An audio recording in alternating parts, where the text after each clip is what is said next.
നല്ലതൊന്നും ഈ നാട്ടിൽ നടക്കാൻ പോകുന്നില്ല. ഈ നാട് ഒരിക്കലും മാറില്ല. വാഗ്ദാനങ്ങളൊക്കെ കേട്ടുമടുത്തു. അത് തരാം, ഇത് തരാം, അങ്ങനെയാക്കാം, ഇങ്ങനെയാക്കാം. പരാതികളോ? കൊടുത്തു മതിയായി. ശരിയല്ലേ?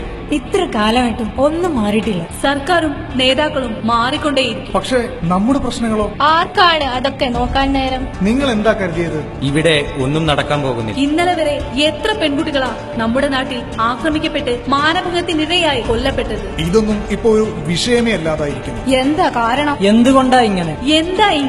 എന്താ കാരണം? ഇവിടെ എന്തും സംഭവിക്കാം. രാവിലെ കോളേജിൽ പോയ യുവാവിനെ തിരിയാൻ തുടങ്ങിയിട്ട് നാളേറെയായി. ഞാൻ എന്ത് കഴിക്കണം കുടിക്കണം എന്നൊക്കെ തീരുമാനിക്കുന്നത് ഞാനല്ലേ?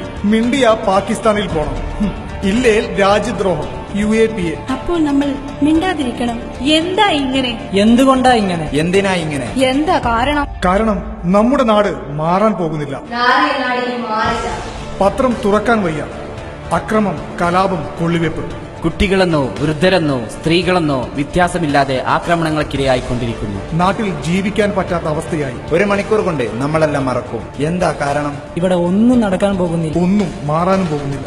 നടിമാർക്ക് പോലും ദുരാനുഭവങ്ങൾ. അപ്പോൾ സാധാരണക്കാരന്റെ കാര്യം? രാജ്യത്ത് ഒരു MP മരിച്ചിട്ട് മൃതദേഹത്തോട് പോലും അവഹേളനം. രാപ്പകൽ അധ്വാനിച്ച് പണം കിട്ടാൻ പൊരിവെയിലത്ത് ക്യൂ നിന്നത് മറക്കാൻ പറ്റുമോ? അധ്യാപകർ, കുട്ടികൾ, അമ്മമാർ, നമ്മുടെ സഹോദരന്മാർ, നമ്മുടെ കൺമുന്നിൽ കണ്ട അരും കൊലകൾ മറക്കാൻ പറ്റുമോ നമുക്ക്?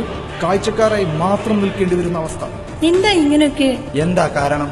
എന്തുകൊണ്ടാ ഇങ്ങനെ? ഈ നാട്ടിൽ ഇപ്പോൾ എന്തും നടക്കും. നമ്മുടെ നാടും മാറും. വരും ആ മാറ്റം.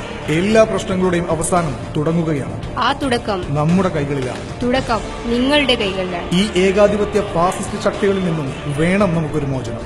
PK കുഞ്ഞാലിക്കുട്ടി സാഹിബിന് കോണി അടയാളത്തിൽ വോട്ട് ചെയ്യും. ബഹുസ്വരതയുടെ മതേതര മുന്നേറ്റത്തിന് ഒന്നായി കൈകോർക്കാം. മുഴങ്ങട്ടെ ശബ്ദം അനീതിക്കെതിരെ. പറയേണ്ടവർ പറയുമ്പോൾ കേൾക്കേണ്ടവർ കേൾക്കും. മാറ്റത്തിനായി കാത്തിരിക്കും.